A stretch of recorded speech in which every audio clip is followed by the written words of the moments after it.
Hey friends, so now we're going to talk about how to use the else statement inside a for loop. So we use the else statement in order to run a block of code only if the for loop finishes naturally, normally, without hitting a break. So all what we are saying here, okay, I went through the whole loop without any interruptions, and at the end, I'm going to do something extra. So let's understand what this exactly means. Now, as you remember, we used already an else statement, but together with the if statement, as we are building the conditional logic. So we use the if statement together with the condition, and if it is true, then we print, for example, okay. And then after that, we said, okay, if it is not true, we could use the else statement in order to define what can happen if the condition is false. And for example, we say print not okay. So with that, we use else in order to define what can happen if the condition is not true. And then based on the execution, either we go to the right side or to the left side. But now if you look to the for statements, we said, okay, we have a sequence and we're gonna repeat the same code multiple times until we don't have any value. And once the loop completed and we went through all the items, then we go and exit to the end. Now, if you look to this, you can see after the loop ended successfully, we don't have anything to do. It will just go and exit. But now, instead of that, what we can do, we can add an else statement. So we put it outside the for loop. It's like you are doing if else, and then you define what can happen. Like for example, print end. And with that, we have defined an action that's gonna be executed once the loop is completed. So as you can see, it is not exactly like the if else statements. In the if else, we went either to the right or to the left.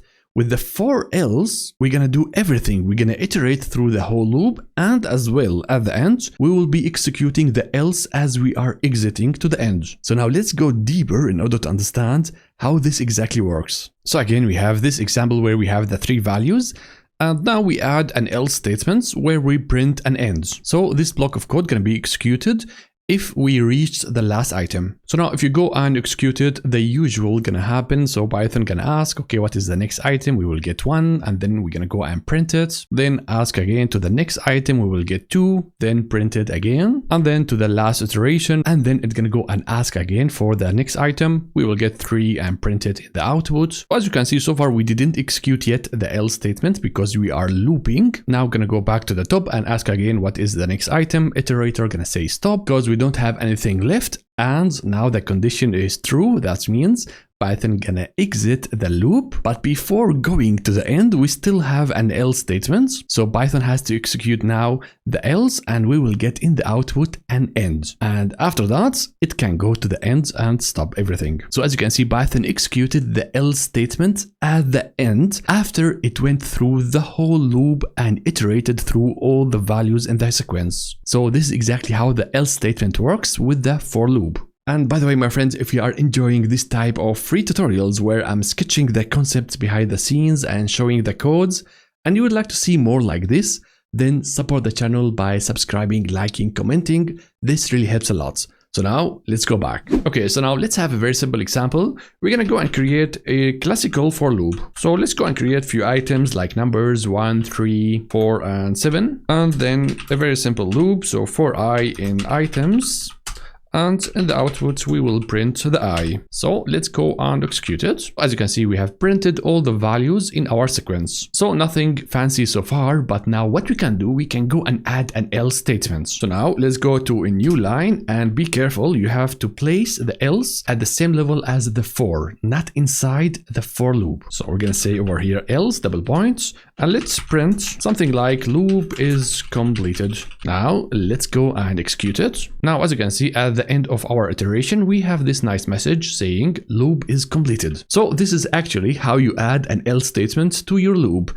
But here we have an issue. Our code now makes no sense at all, because what we are doing here, we are looping through the items, and at the end we are printing a message. Well, actually the else here is totally useless, because what I can do, actually I can go and remove it, and it's just simply like an instruction after the for loop. So after Python is done with the loop, just go and print the loop is completed. So if you go and execute it, you will get exact same results. So actually having an else like this is totally pointless and has no sense. And now, of course, the question is, if this is useless, then why we have an else statement in the for loop? Well, my friends, there is only one scenario where the else statement makes sense if you combine it with the break statements. You have to combine the break and the else in order to have a real usage for the else statements. So let's understand what this means. Okay, so now again back to our example, as we have a normal for loop with a break. Now if you go and add an else statement at the same level with the for loop, and we say for example print end, so with that we are adding a block of code if we reached the last item in the loop. So if this is true, then print the end and then exit. So now let's see how Python gonna execute it. As usual, Python gonna ask for the first item from the iterator. We will get 1. Then it's gonna check the condition. Is 1 equal to 2? Well, it is false. That's why it's gonna go to the print and print 1 in the output. Then it's gonna go back to the top and ask again, give me the next item. It's gonna be 2. Is 2 equal to 2? Well, this time our friend is gonna be true. And Python gonna go to the break statement and exit the loop, exit everything. And with that, my friend, you will get in the output only one value, the 1. So Python didn't execute the next value in the iterator, the 3. And very important, Python didn't execute the else statements. And that's because, my friend, the condition last item was never fulfilled. We didn't get through. That's why Python didn't have the chance to go and execute the else statements. And this is exactly why we need the else statements. We use it as an indicator to understand whether we iterated through all the items or we encountered an interruption. So as you can see, the break and the else statements, they work together in order to define this logic. So actually it looks like this now. We have a for loop, and we want to repeat something over and over until the loop is finished. And once the loop is completely successful, we do something else using the else statements and then go straight to the end. So this is the normal flow if everything goes okay. Otherwise, we can go and build an if statement that we're gonna check in each iteration. And as long as this condition is not fulfilled, we stay in the loop. But if this condition is fulfilled,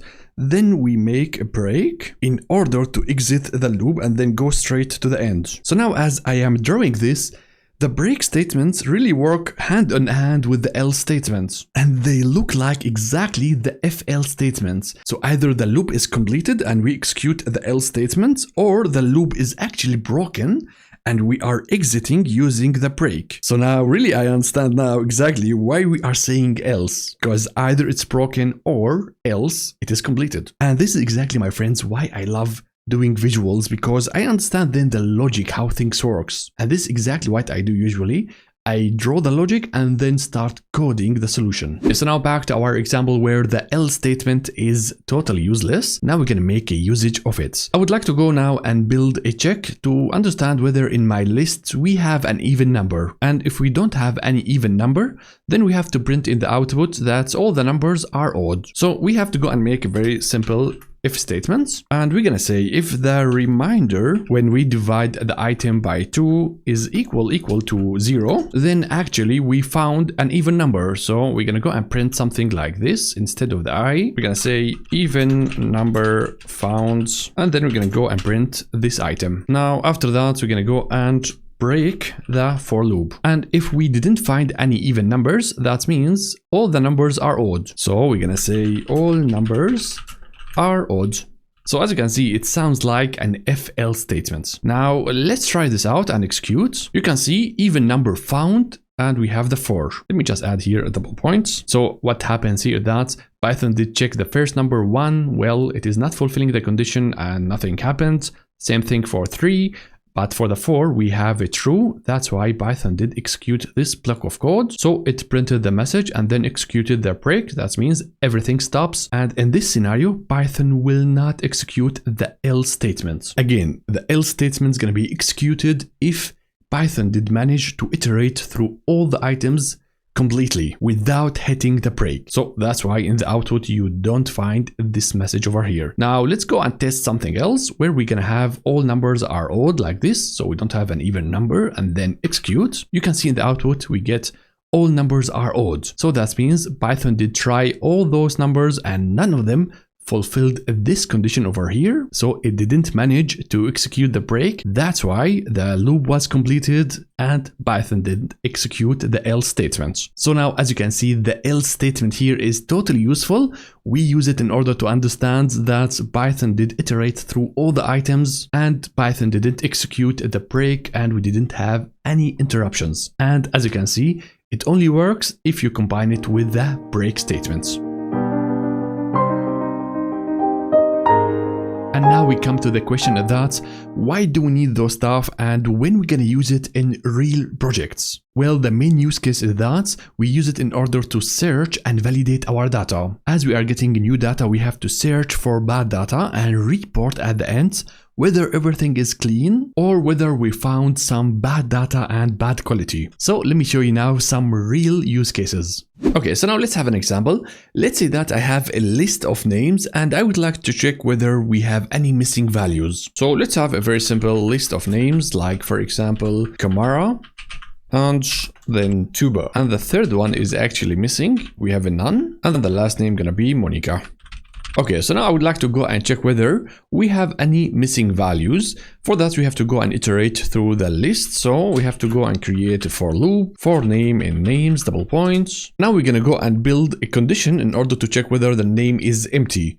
And for that, we're going to use an if statement. So if the name is none, then what we're going to do, we're going to go and print a message. We're going to say found a missing name. And after that, we don't want to continue. We have already found an issue in the data, and that's enough for now. So I want to stop and exit the loop. Now, let's say that we have checked all the names and we didn't fulfill this condition. So we didn't find any missing values. Now I would like to print a message saying that everything is okay. And for that, my friends, we use an else statement. We're gonna say all names are available. Okay, let's try this out and execute. And now in the output, you can see found a missing name. That means it is working because we have here the third value as a none, and this made our condition fulfilled and activated the print found missing a name and as well the break. Now let's try another thing. Like for example, we go and add a name here like Maria. And then let's go and execute. You can see in the output we are getting all names are available because all names are there and this condition is never fulfilled. And since we iterated through all the values of our list successfully, we got at the end this print message from the else statement. So as you can see, we are using the break together with the else statement in order to search for something and validate our data. And this is something that is very common as you are doing data quality checks and quality assurance. Okay, so now let's have another example where we use this. Let's say that I would like to check whether all my files are CSV. So that means we have to validate the type of the file, and this is something that happens a lot as you process files. Okay, so now as usual, we start with an example. Let's have few data. Like for example, we have a file name called data1.csv. Another one, we have report.maybe.pdf. And a last one, let's say that's report2.csv. So now, as you can see, not all my files are CSV. We have one of them as PDF, which is not really good. Now we have to check that. So we're going to go and create a for loop for file in files. So now we're going to go and create our checkpoints and we are checking the files. What we are searching for is actually the last characters of each string. So that means we're going to go and use the methods ends with. And we have to pass for it our expectation. So it's going to be .csv, but actually we are searching for bad data. So that means we have to search whether the file does not end with CSV. So we have to add the not operator. So what happens if your file is not CSV? First, we're going to print a nice message and we're going to say, for example, let's print the file name. So the file is not a CSV. After that, we want to break. So we found something that is not correct and we end the loop. Now, otherwise, if everything is fine, we have to just print successful message. So else print all files are CSV. So now let's try this out. As you can see, we are getting a report.pdf is not a CSV. And that's because it is fulfilling this condition and this block of code is executed. Now let's try the other one. So if you remove the PDF to CSV and execute, you can see all the files files are CSV. So as you can see, again, we use the break together with the else in order to check the quality of our data. And now there is like one thing that I would like to show you. If we say, okay, this is a PDF and we have another one, let's say it is data2.txt. So we have two cases where it is bad. Now, if you go and execute it, as you can see, we are getting in the output only one. So report.pdf is not a CSV. So once we cached the first issue, the Python gonna break the loop. So actually we are not getting the second file over here, and that's because the loop stops. But now if you say, you know what, we can get as well the second one. If you remove the break and you say, you know what, let's go and use the continue. Well, let's see what's gonna happen if you do that. And now if you are looking to the output, now we are getting the two files, report.pdf and data2.txt. But the issue, we are getting this as well. All files are CSV, which is not correct. So actually this makes no sense. And that's because you cannot combine the continue with the else. It's gonna work only if you use break. So the continue, what's gonna happen, it will just skip one iteration. It will not stop the whole for loop. So actually you cannot do that. It makes for me no sense. You have to go and use a break over here. And with that, you will get only one file. If you are not happy about it, you can just go and say here, not all files are CSV. And then execute it. So with that, we are not reporting as well where we have the issue. So this is how we work with the break and the else statements with the for loops. And now, my friends, as usual, I will not leave you without a challenge. And we have a tricky one. So the challenge says, check the following list of file names and find out whether we have duplicates or not. So if you found duplicates, you have to tell us about it.